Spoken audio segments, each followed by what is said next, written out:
Okay, we're back out in the garage with the best help I could find for the price. We're going to toss this bumper back on because I want to get the bumper on the car and then leave the brackets and unbolt the bumper here. For many reasons. One, so we can mark up the fuel tank in the front.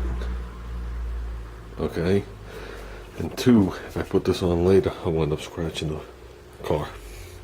So let's put it on like this. We'll see if we scratch the frame, and if I gotta touch it up or whatever it is, we'll take care of it. So, ready, little guy? Where's my prize? Where's his prize? Okay, let's get going. Okay, it's resting on there. We gotta adjusticate it and tighten up the bolts, but it's pretty close. I think just have to go back a little. So I think that worked out well. Like I was just saying to Junior, the bumper ends here, and right about here the metal starts to curve. So it's not like I jammed this into the curve of it. So that looks factory. So yeah, it's gonna look good. Definitely gonna look good. So now what I'm gonna do is, after I tighten it up, I'm gonna leave those bumper brackets on. I'm gonna unbolt the bumper here. Okay, and the brackets will be left on there. Then I can take the bumper on and off to do the fenders and to make up my two brackets. Now look how dirty this guy's sitting under the tent. To make up my two brackets here to hold another tank. That's 1964 chrome. So, okay, let me get this thing tight and positioned. Look at this. You'll never guess what he's looking up now.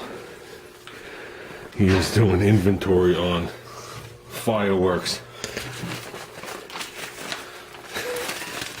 You can't get me away from anything. Unbelievable. So was the thumbtack. It's on. I was going to clean it, but I decided if I clean it with anything and I get it on that bare metal, that'll be very disastrous. So I'll leave the dirt on it for now, and tomorrow I'll just wipe it off with paper towels and some glass cleaner. I don't know if you guys remember when I did that front corner. I don't think I have that piece of metal here anymore.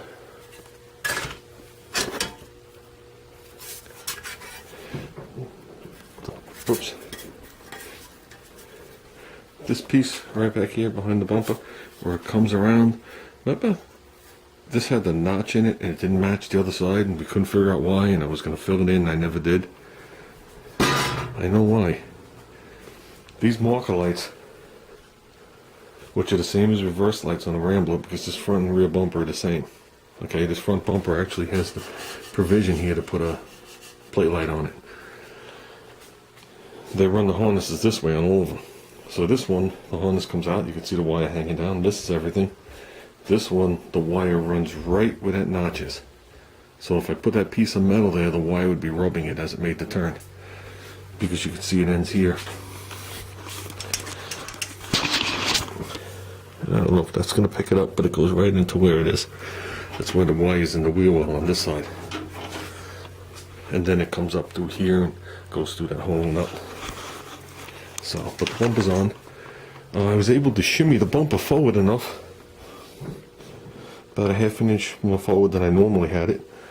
And that allows me to run two plates straight down right behind my plate of my bumper. So if I take this bumper off, I could actually hook something to the front of the bumper and run it straight up and out.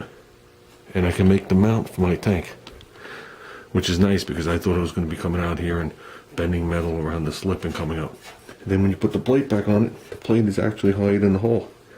So the plate will cover it. The plate will just stick out a quarter of an inch further. But you'll never know. So that'll actually work out okay.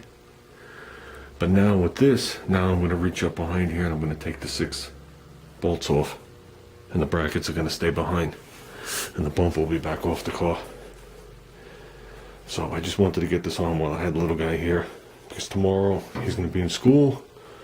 I'm going to be here alone. The bumper will be winging all over the place, scratching everything up, and you know what I mean. It's good to have a little hand. So And like I said, tomorrow I'll be back working on it. Well, I'm back working on it now. So, and that's for you, Mike. Mike said I did a lot of talking about working on it the other day. He never saw me clean the garage. And he wanted to know why I haven't done nothing. There you go, I just did something. See, look, I'm doing something else, still covering it. There you go, now it's sleeping again. So, that was a good hour we spent out here. I worked on this, and Junior's online checking out fireworks. So, I guess with that, I guess we're good for tonight, guys. I'll be back out here tomorrow on Monday, working on the car. I want to see if I can finish the final sanding. Whoops, I don't even know where my hand is. Finish the final sanding on this, that area down over here by the headlight. Fill in those two tiny voids with like a razor blade full of glazing putty, metal glaze. And then I'm going to have to bolt these fenders off, and I'm going to get them ready to epoxy them. And I think what I might do is I'll probably epoxy them, and I might put the slick sand on and just let them sit. While they're sitting, just knock out one or two other things on the car so they can shrink down. Even I know they're not supposed to shrink. I'm old school. I'll let them shrink down a little bit. That'll give me a chance to put the tailgate back on and work on a couple other things. So I'm still debating back and forth with this tank what I'm going to do. But I know before the car rolls, it's going to have the parachute on it. The tank is optional. But now that I know the tank is easy, I could actually fabricate the tank mounts at lunch. Lunchtime at work. Because I got a spare bumper that I could bring to work. That's straight, but it's not pristine by any means, chrome-wise. So I'll bring that to work and I'll make those mounts.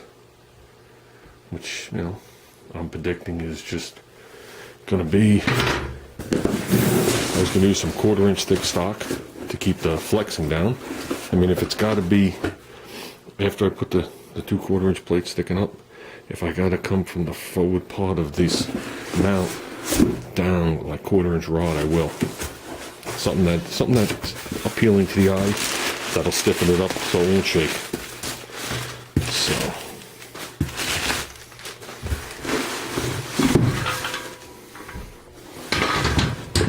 That's the tank with the straps on it in the original location, even though they're spun.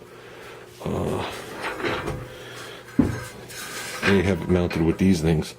Basically what I'm going to do is I'm going to get a piece of square stock, the same size as this. These will be gone, and this will bolt right through the square stock. So it'll be the plate coming up with that square stock on there, drilled to mount this. And I'm figuring, put it on like this, and even if I got to come down like from the bottom, down on like a triangle deal, with a 1/4-inch straight rod, which will actually look nice, it'll triangulate this and it'll never vibrate. So I also got to obviously strip this thing, and I'm going to put a big petcock in the bottom. I think that's like 5/16 of 1/4-inch. So I'm only going up to 3/8. 3/8 will be fine. So, and I think once it's not red anymore, it'll look decent. Same size as, Moon Tank and all those other guys. So, but that's about it. And I looked at it with my son. If I raise it up like an inch higher than the bumper, where it sits on the top of the bumper, I can get my hand in there and do the hood release. So that's what we're pushing for. I want to still have a hood release even if I put the hood pins on. I like hood releases. So, well, that's it, guys. I'm calling it a night. Hope everybody had a good Mother's Day, or just a good day off, or just a good day period. So we did here. So, well, that's about it, guys.